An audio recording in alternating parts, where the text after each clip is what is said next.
Let us open our Bible on Psalms 39, verse 4.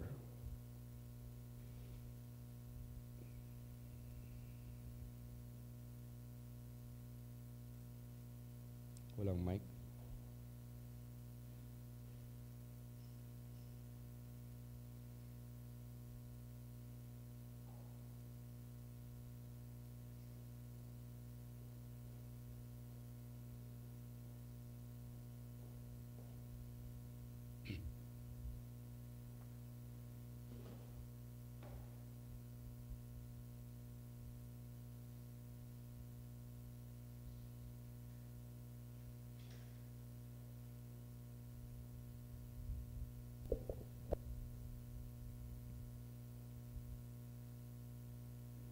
Psalms 39, verse 4. Praise the Lord. Lord, make me to know mine end and the measure of my days, what it is, that I may know how frail I am. Yan. So, isa itong pagtatanong sa isang nilalang ng Diyos sa naglalang sa Kanya. Sabi dito, Panginoon, ipaalam mo sa akin ang aking katapusan at ang sukat ng aking mga araw, kung ano ito, para malaman ko kung gaano ako karupok. Now, kung tatanungin natin ang Diyos, ano ang ating magiging measure ng ating mga araw? Yung sukat ba ng ating mga panahon na ating igugugol o i-spend sa buhay natin dito sa lupa? Gusto nating malaman, dali lang yan.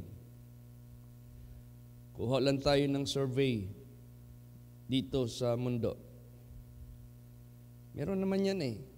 Punta ka lang sa Google, tanungin mo lang doon, what is the lifespan of Filipino people? Nandoon. Nakalagay doon ang mga lalaki nasa 68, 69. Ang mga babae nasa 70, 71.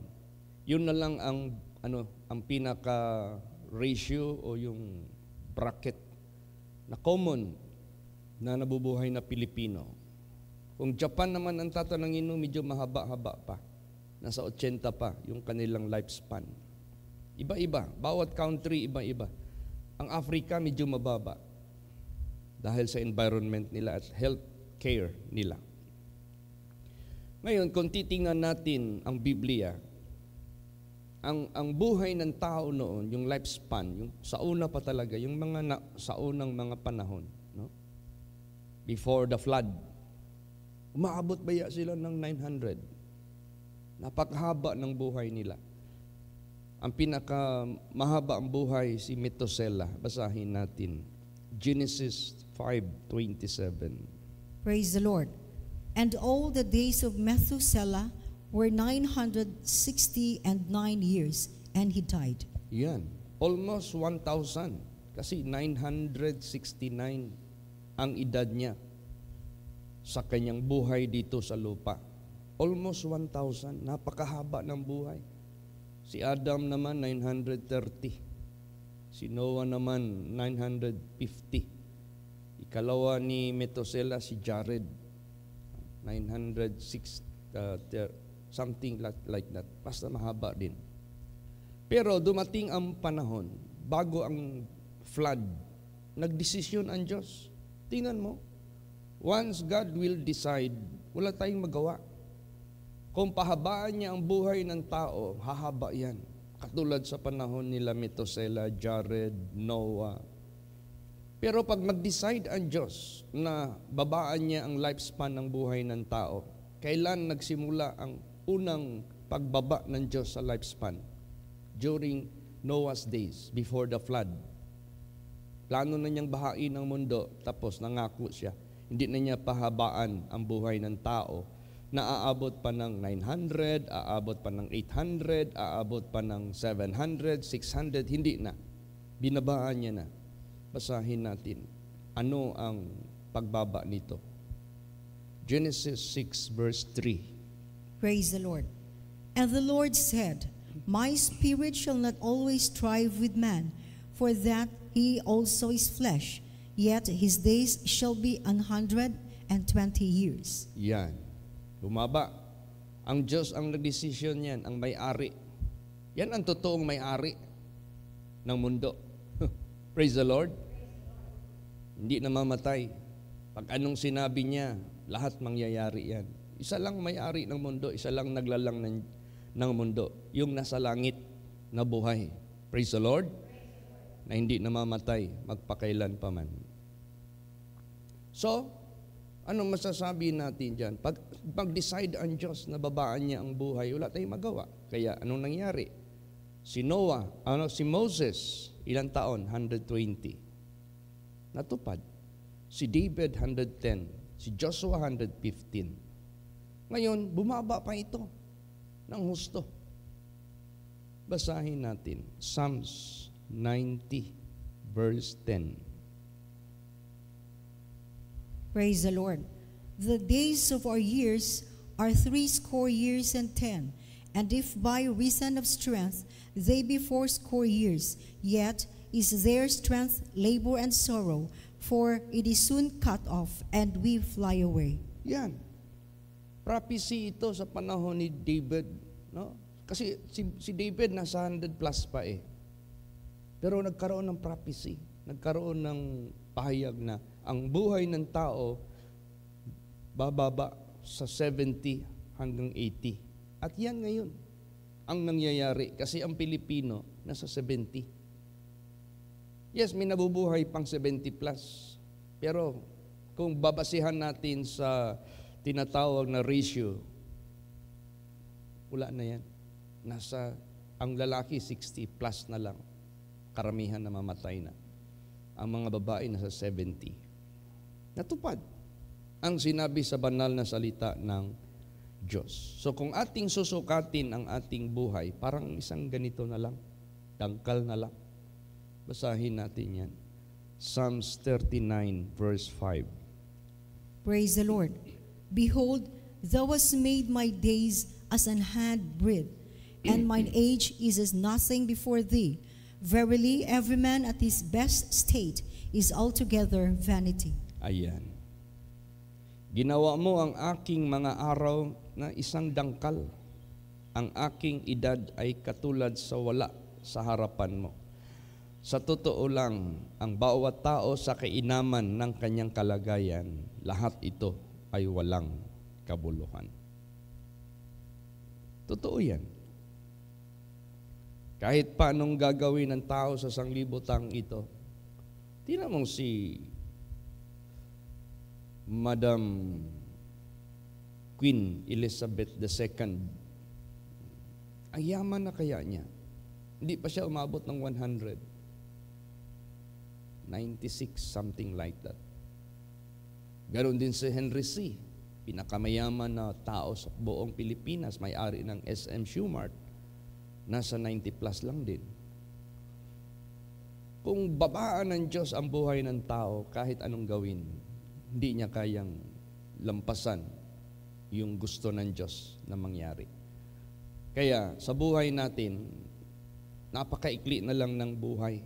Kahit pa sabihin mo 1,000 ang edad ng tao, pero sa mata ng Diyos, isang araw lang yan. Isang araw lang yan. Ang 1,000 years sa atin, isang araw lang yan sa harapan ng Diyos. Ay kung 500, di kalahating araw. Ay kung 250, 1/4 of a day. Eh wala na atang 250. Hatiin mo pa yung 250 which is 1/4 of a day.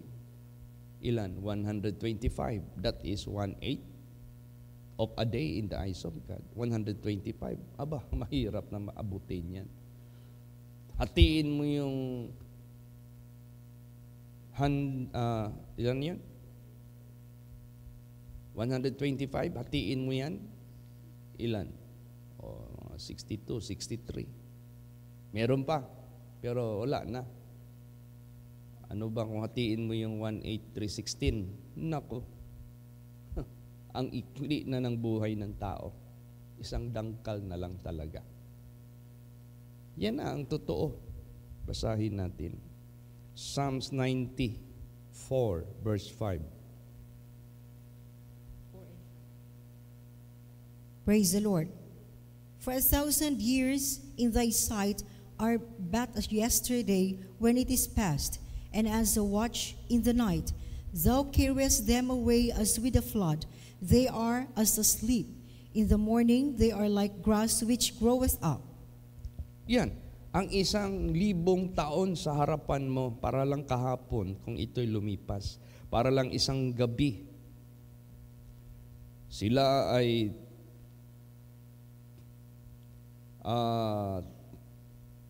carries them away with a flood, para silang tinangay ng baha.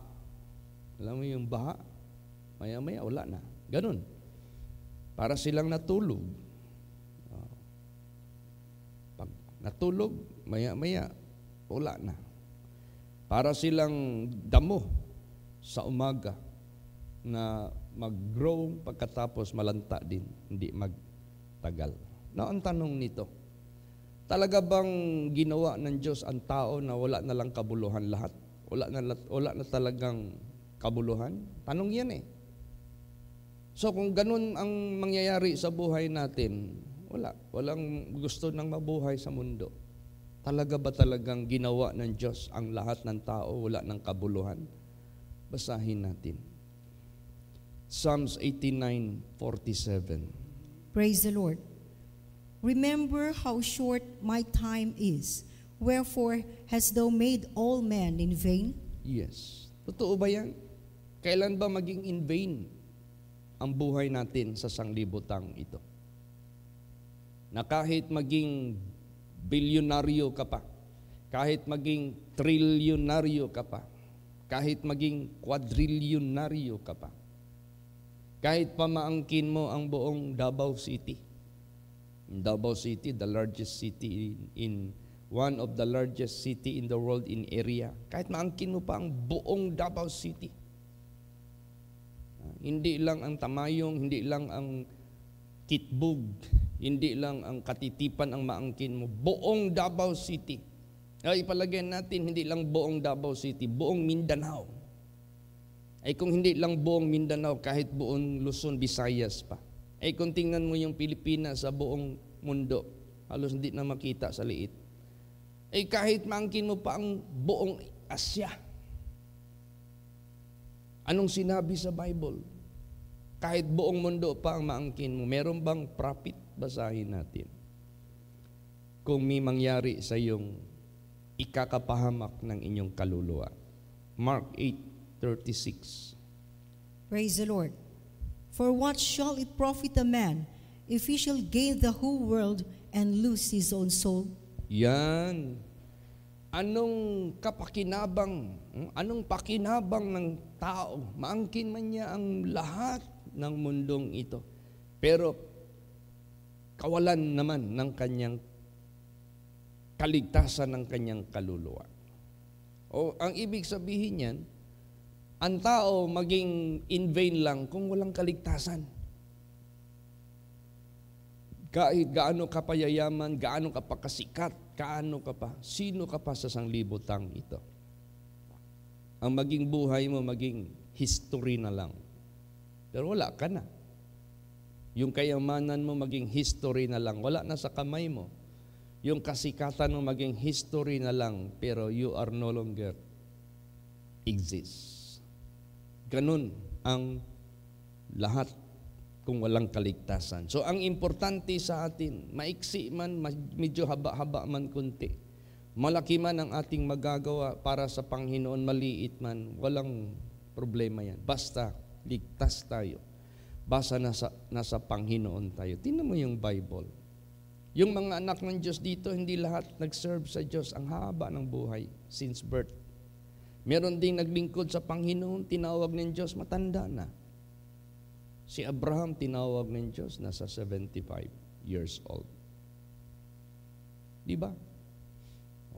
So, ibig sabihin yan, maiksi man, mahaba man ating paglilingkod sa Diyos, basta ligtas tayo.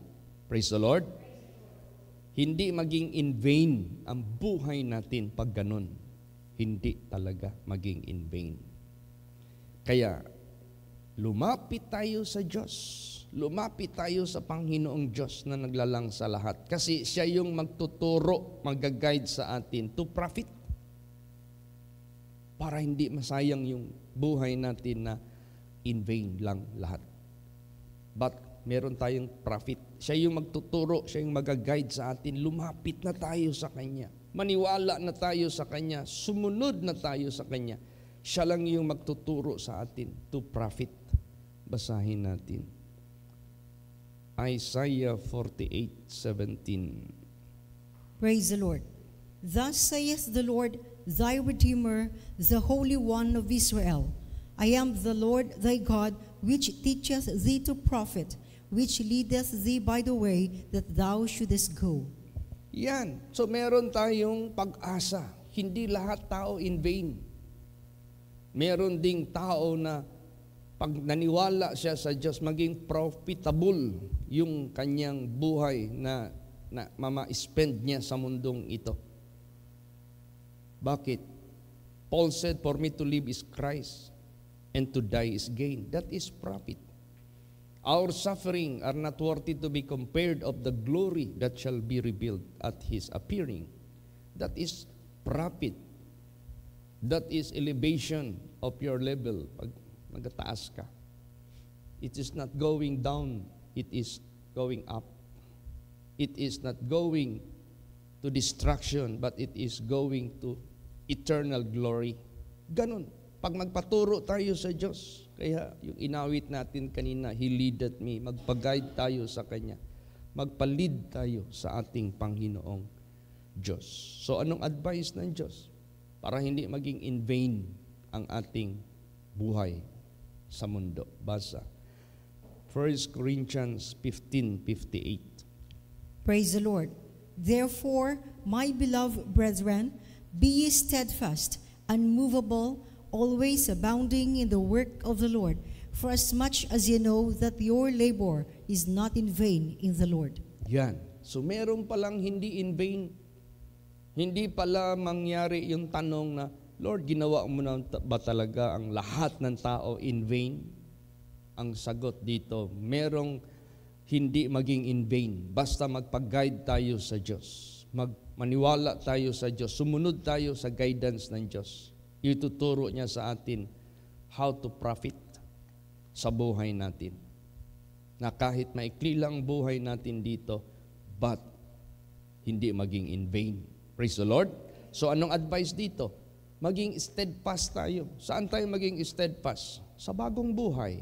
Saan tayo maging steadfast? Sa ating relasyon sa Diyos. Saan tayo maging steadfast? Sa ating pag-obey, paglilingkod sa Diyos. Huwag tayong matinag. Unmovable, hindi tayo makilos. Kahit anong tukso, hindi tayo makilos. Kahit anong pagsubok, hindi tayo makilos. At naka-focus tayo sa pag-abound sa works of the Lord. Yung gawain na pinapagawa ng Diyos sa buhay natin. Alam mo, kagabi pumunta kami sa Patay. Pinahinga na ng Diyos ang piniprehan namin doon sa Q2, si Sister Joylyn. Nung kinuha na siya ng Panginoon, itong Sunday lang nakaraan, 12:30 in the afternoon. Nung nagpunta kami, kagabi para magkaroon doon ng funeral service. Anong sabi ng mother-in-law niya? Pastor, abi na po, di na jud ka mo balik diri. Kay patay naman si Joylyn. Akala niya hindi na kami babalik doon. Dahil wala na si Joylyn eh. Sabi ko, Nay, in times like this, gikinahanglan mo og comfort, gikinahanglan mo og pulong sa Dios. Hinungdan ni balik ko kay akong ihatod ninyo ang mga kaalam sa Ginoo sa Dios. Nga bisan inani na hitabo kay Joylyn, gihapon magpasalamat ta sa Dios. Nganuman. Saksi baya mo kung giunsa siya giulipon ni Satanas sulod sa 5 ka tuig. Sa diha gi-welcome nyo ang pulong sa Dios. Saksi mo nga giabog ang daotang espiritu sa iyang lawas. 22 ka diwindi. Saksi mo kung giunsa siya gihinluan sa Dios. Saksi mo giunsa siya pag-andam sa Dios. So, para masabtan ninyo, para maintindihan ninyo, bumalik ako dito. Tapos laging sumalabas sa bibig niya, Pastor, 76 years old na ako. Ngayon pa lang ako naka-experience katulad sa ginagamit ng Diyos na dibdiban daw yung paglilingkod natin. Kahit napakalayo daw natin, pumupunta tayo doon. Sabi niya, hindi kita kalimutan, Pastor. Anong sagot ko sa kanya? Nay, trabaho lang ito. Trabaho ko lang ito sa Diyos. Huwag kayong mag-isip kung ano pa man. Dahil nagtrabaho lang ako sa gawain ng Diyos. Praise the Lord. Pero dahil di ba nila ganong maintindihan, alam mo naman, medyo mababaw pa yung spiritual understanding nila. So, maging unmovable tayo. Maging steadfast tayo sa relasyon natin sa Diyos. At yung gawain na pinapagawa ng Diyos sa buhay natin, maging non-stop ito. Dahil hindi ito maging mahulog sa walang kabuluhan.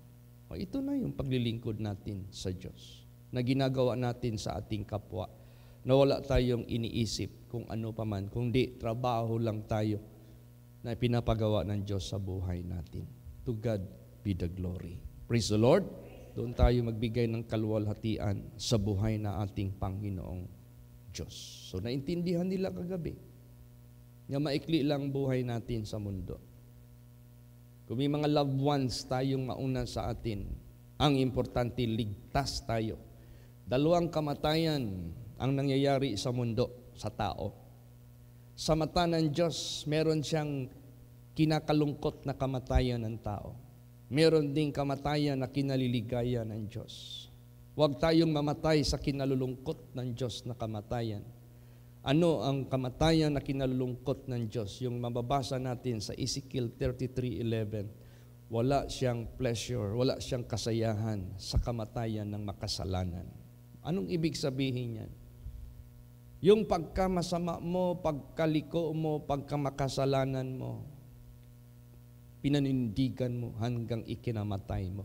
Hindi ka nagsisi, hindi ka nagbagong buhay, hindi ka naniwala sa Diyos, hindi ka nagpalinis sa Diyos, hindi ka sumunod sa Diyos sa kanyang way to profit para sa iyo. Hindi ka naniwala sa Diyos. Dinala mo hanggang kamatayan mo yung iyong kalikuan, pride of life, lahat. Masyado kang nanalig sa sarili mo, hindi sa Diyos. Yun ang kinalungkot ng Diyos. Katulad yung relative ni Sister Nining na taga Buena Vista, na naginip siya na yung kanyang relative na nakalagay daw sa kabaong, tapos yung kabaong, ang ilalim, apoy. Pastor Chit, anong ibig sabihin sa panaginip ko? Na yung relative ko na nasa kabaong, ilalim, apoy. Siyempre, kung i-analyze mo yan, impyerno yan. Sabi ko, saan na yung relative mo? Buhay pa yan. Ay, Pastor Chit, patay na 8 years ago. O anong kamatayan niya? Gibaril kay namago sa sugal. Sa pagsugal pa lang, wala na, kasalanan na yan. Namago ka pa, tumakbo ka, binaril ka, wala ka nang hindi ka nakapagsisi. Patay ka diretso. Yun yung kamatayan na kinalulungkot ng Diyos. Yung kamatayan ni Judas Iscariot. Isa yun rin yan. Nagpakamatay siya. Na wala man lang siyang isip na mapatawad pa. Tinapos niya yung buhay niya. Because of prostration. Wala. You committed murder sa sarili mo. Namatay ka, hindi ka Yun. Pero yung kamatayan na kinaliligaya ng Diyos, na mababasa natin sa Psalms 116 verse 15, precious in the sight of the Lord is the death of His saints. At kinumport sila sa Word of God. Precious masyado itong nangyari sa buhay ni Sister Joylyn, na nasanctify siya, hinanda siya bago siya kinuha ng Panginoong Diyos. Naliwanagan sila ngayon. At saka ang Bible nagsabi, ang araw ng kamatayan mas mabuti. Basta nasa Panginoon lang ha, kaysa araw ng ipapanganak pa ang tao. Sinabi pa dyan, I praise the dead rather than those who are still living. Pinupuri ko ang mga patay na namatay na, na matagal na, kaysa mga buhay pa sa ngayon. Bakit? Yung buhay, walang taong normal na walang problema. Pag wala kang problema, buhay ka, abnormal ka. Kasama ka sa mga taong lumalakad dyan sa lansangan at tawa-tawa na wala namang kausap. Abnormal nga eh. Saan ka magpili? Yung abnormal ka na tawa-tawa ka dyan na walang kausap? O normal ka kahit may problema? Siyempre, piliin mo maging normal ka. So, ang buhay sa sanglibutang ito, sadyang talagang paglabas pa lang ng baby. Ewan ko si Sister Grace.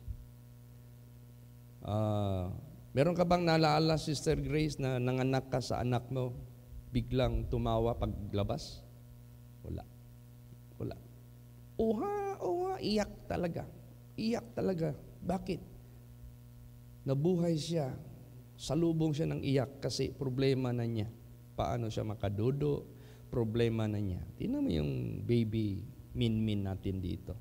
Pag gutumin yan, kung umiyak, talagang masisindak ka talaga. Akala mo ano na nangyari sa kanya. Ganun. Oo. Pero yung kinuha ng Diyos na nasa kamay ng Panginoon. Naobserbahan ko yan si Joylyn.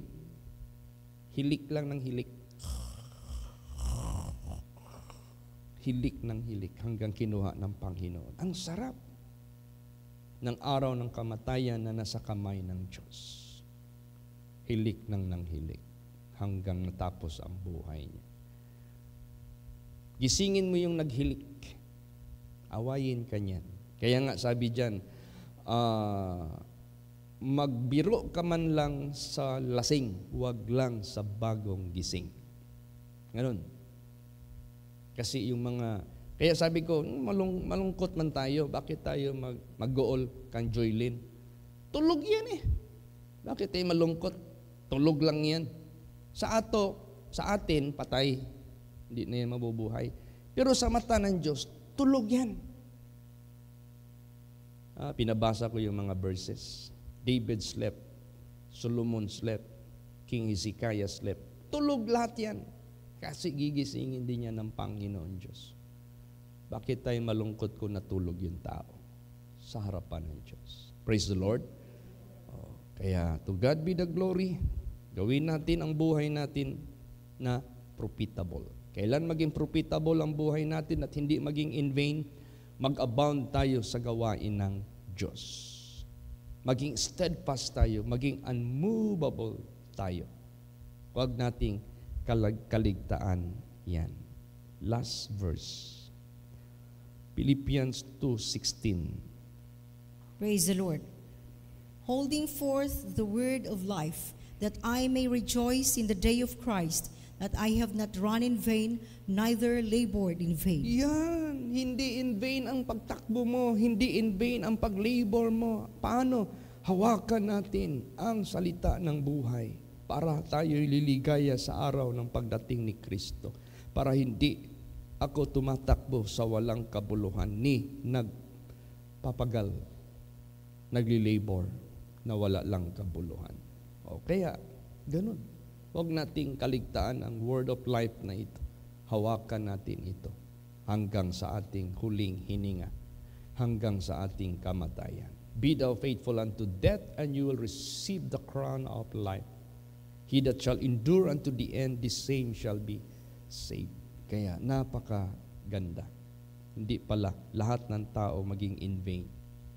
Dahil ang Diyos ang maggagabay sa atin. Sa lahat ng tao, wala namang pinipili ang Diyos eh. Kahit anong grupo ka sa sanglibutang ito, kung sumunod ka sa salita ng Diyos, maligtas ka talaga. Walang reliyon na sinasabi dito. Kahit anong reliyon ka pa. Reliyon doesn't matter. Pero, paano mo masunod ang salita ng Diyos kung ang salita ng Diyos ay hindi ituturo ng wasto, na tuwid. Kaya, sabi ko, may Bible tayong sarili. You must read in your private moment. You must open your Bible. Pag mag-service tayo, i-check mo yung mga preaching ng nagpipreach dito, kahit sino, kung yan ba ay wasto. Kasi kailangan natin dito sa kanyang banal na salita. The word of life. Holding forth the word of life. Huwag tayong manalig sa word of man. No? Pag yung mga tao magsasalita, sobra, minsan kulang, huwag tayong maniwala doon. Dapat tama lang. Kaya nga ang Bible nagsabi, pag binawasan mo ang salita ng Diyos at dinagdagan mo, mapapahamak ka niya. Kaya pag sinabing word of life, eksakto lang itong nakasulat sa Bible. Huwag mo nang dagdagan, huwag mo nang bawasan. Yung ibang tao, sobra kung magsalita sa sobrang yabang kasi mahirap yung mayabang. Ayaw ng Diyos yun. Gusto ng ating Panginoong Diyos, tularan natin ang buhay ni Kristo na nandito pa siya sa lupa. Jesus said, "Take my yoke upon you and learn of me, for I am meek and lowly in heart, and ye shall find rest unto your soul." Huwag tayong mayabang. Yung iba magsabi, "Ay, kami lang maligtas. Pag hindi kayo pumasok sa reliyon namin, hindi kayo maligtas." Ano ka? Sobrang yabang mo. Hindi yan. Mali yan. Sabihin natin ang totoo. Kung hindi tayo maniwala at susunod sa Diyos na nagpakatawang tao, hindi tayo maligtas. Totoo. Wala naman talagang tagapagligtas iba. Ang Diyos lang. Ang ating Panginoong Hesus Kristo. Yun lang sabihin natin. Para ang tao hindi manalig sa kanino pa man, kundi sa Kanya lang. Amen? Praise the Lord. Para hindi natin ma-mislead yung tao. Hindi tayo pwede na sa sobrang yaman mo, sa sobrang pinapalakpakan ka na ng mga tao, tapos ano lang sabihin mo, maniwala na ang mga tao kahit labas na sa Bible. No, mali.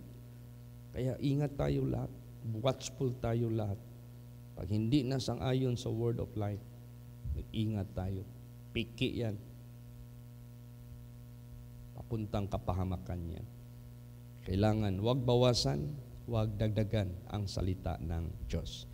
That is the word of life. Yan ang hawakan natin ng mahigpit. Kaya, para hindi maging in vain ang ating buhay, be steadfast, unmovable, always abounding in the works of the Lord, for as much as we know that our labor is not in vain. Holding forth the word of life, that I may rejoice in the day of Christ, that I have not run in vain, neither labored in vain. Praise the Lord. Magsitayo po ang lahat. Hallelujah. Let us all pray.